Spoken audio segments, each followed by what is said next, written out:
Everyone, welcome to KTV Telugu. రాజకీయాల్లో ఓ వ్యక్తిని target చేయాలని అనుకుంటే అన్ని పార్టీలు కూడబలుకుంటాయి, తాము అనుకున్నది చేస్తాయి. చివరికి అతను రోడ్డున పడితే తమ పార్టీలో చేర్చుకోవాలని ఆరాటపడతాయి. ఇప్పుడు ఇలాంటి రాజకీయాలు తెలంగాణలో జరుగుతున్నాయి. అన్ని పార్టీలు హరీష్ రావును టార్గెట్ చేశాయి.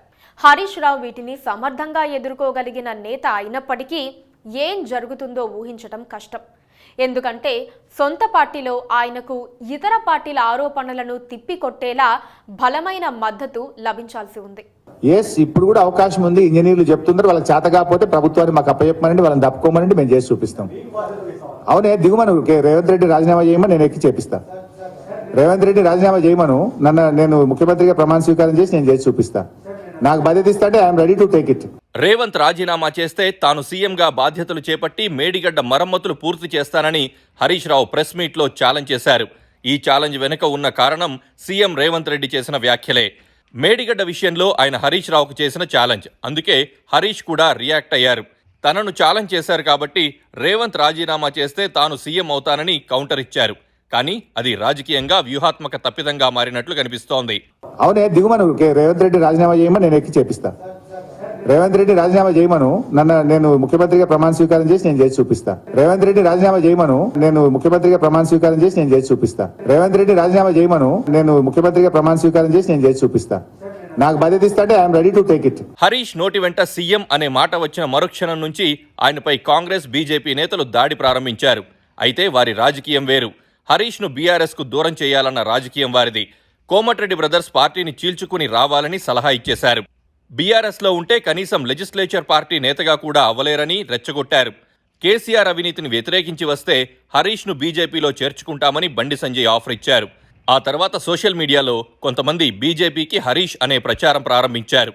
అంటే అటు కాంగ్రెస్, ఇటు బీజేపీ కలిసి బీఆర్ఎస్లో ఆయనపై అపనమ్మకాన్ని పెంచడానికి ఇతర పార్టీ నేతలు చేయాల్సిందంతా చేస్తున్నారు. ఇది హరీష్ రావుకు ఇబ్బందికరంగా మారింది. రాజకీయ పార్టీల నేతలు ఎవరైనా తమ పార్టీ అధినేత కేంద్రంగానే రాజకీయాలు చేస్తూ ఉంటారు. మీకు చేతగాకపోతే దిగిపోండి, కేసీఆర్ చేసి చూపిస్తారని అంటూ ఉంటారు. హరీష్ రావు కూడా గతంలో ఎన్నోసార్లు అలాంటి డైలాగులు చెప్పారు. కానీ ఇప్పుడు కేసీఆర్ స్థానంలో తనను చెప్పుకోవడమే అనేక ప్రశ్నలకు కారణమవుతోంది. రేవంత్ అన్న మాటలకు కౌంటర్గానే హరీష్ రావు అన్నారు, కానీ మరో ఉద్దేశం లేదని ఎవరికైనా అర్థమవుతుంది. కానీ చిన్న మాటను రాజకీయాల్లో పెద్ద అర్థం చేసేందుకు చాలామంది ఉంటారు. ఇప్పుడు హరీష్ విషయంలో అదే ప్రయత్నం చేస్తున్నారని ప్రత్యేకంగా చెప్పాల్సిన పని లేదు. హరీష్ రావును ఎందుకు టార్గెట్ చేస్తున్నారో రాజకీయ వర్గాలకు బాగా తెలుసు. ఆయన బీఆర్ఎస్కు సగం బలం. ఆయనను ఆ పార్టీకి దూరం చేస్తే బీఆర్ఎస్ను నిర్వీర్యం చేయడం సులువవుతుంది. అదే సమయంలో హరీష్ రావు బీఆర్ఎస్లో ఉంటే అత్యున్నత స్థానానికి ఎదగలేరన్నది కూడా నిజమే. బీఆర్ఎస్లో కేసీఆర్ తర్వాత ఆ స్థానం కేటీఆర్కు అన్నది బహిరంగ రహస్యమే. 2 ఏళ్ల కిందటే ఆయనను సీఎం చేస్తానని వార్తలొచ్చాయి. దానికి బలం చేకూర్చేలా తలసాని మొదలు చాలామంది మంత్రులు కేటీఆర్కు ఆ సామర్థ్యం ఉన్నదని కితాబిచ్చారు కూడా. ప్రధాని కూడా కేసీఆర్ తన తనయుణ్ణి సీఎం చేయడానికి సాయం చేయాలని కోరారని హైదరాబాద్ పర్యటనలో చెప్పారు.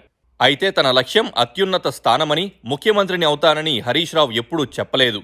కేసీఆర్ను ధిక్కరించే ప్రశ్నే లేదని చాలాసార్లు చెప్పారు. గతంలో తాను పెద్దగా ప్రాధాన్యం ఇవ్వకపోయినా ఆయన పెద్దగా పట్టించుకోలేదు. పార్టీకి, కేసీఆర్కు విధేయంగానే ఉన్నారు. కేటీఆర్తో ఆయనకు విభేదాలున్నాయని చాలా కాలంగా ప్రచారం జరుగుతూనే ఉంది. కానీ దానికి సాక్ష్యంగా ఒక్కటంటే ఒక్క ఉదాహరణ కూడా లేదు. హరీష్ రావు అచ్చమైన రాజకీయ నాయకుడు. బయటపడరు. పూర్తిగా తనకు అనుకూలమైన రాజకీయం చేస్తారు. 2014లో రెండోసారి గెలిచిన తర్వాత బీఆర్ఎస్ పార్టీలో తనను పక్కన పెట్టిన అంశంపైన ఆయన చేసిన రాజకీయం ఆయనకు సానుభూతి పెంచింది. ఇలాంటి పరిస్థితుల్లో హరీష్ రావు వ్యూహాత్మకంగానే ఉన్నారు. కానీ ఆయనను బీఆర్ఎస్ నుంచి బయటకు వచ్చేలా తమ పార్టీలో చేర్చుకోవాలో లేకపోతే కేసీఆర్ కుటుంబానికి దూరం చేయాలో పార్టీలు ప్రయత్నిస్తూ ఉన్నాయి. ఇలాంటి రాజకీయాల్ని హరీష్ రావు గతంలో సమర్థంగా ఎదుర్కొన్నారు. అయితే ఇప్పుడు పరిస్థితులు మారాయి. బీఆర్ఎస్ విపక్షంలోకి వచ్చింది. హరీష్ రావుపై బీఆర్ఎస్ అధినాయకత్వం కూడా ఎలాంటి అపనమ్మకాల్ని పెట్టుకోకుండా చూసుకోవాల్సి ఉంది. మిస్కమ్యూనికేషన్తో సమస్యలు వస్తే మాత్రం బీఆర్ఎస్, హరీష్కు మధ్య అగాధం పెంచాలనుకుంటోన్న పార్టీల పాచికలు పారినట్లే అవుతుంది. వారి ట్రాప్లో బీఆర్ఎస్, హరీష్ పడినట్లే అవుతుందన్న అంచనాలు ఉన్నాయి.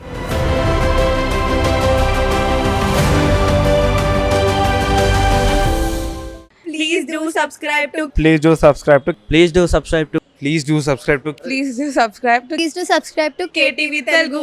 KTV Telugu. KTV Telugu. KTV Telugu. to KTV Telugu. KTV Telugu. Please do subscribe to KTV Telugu.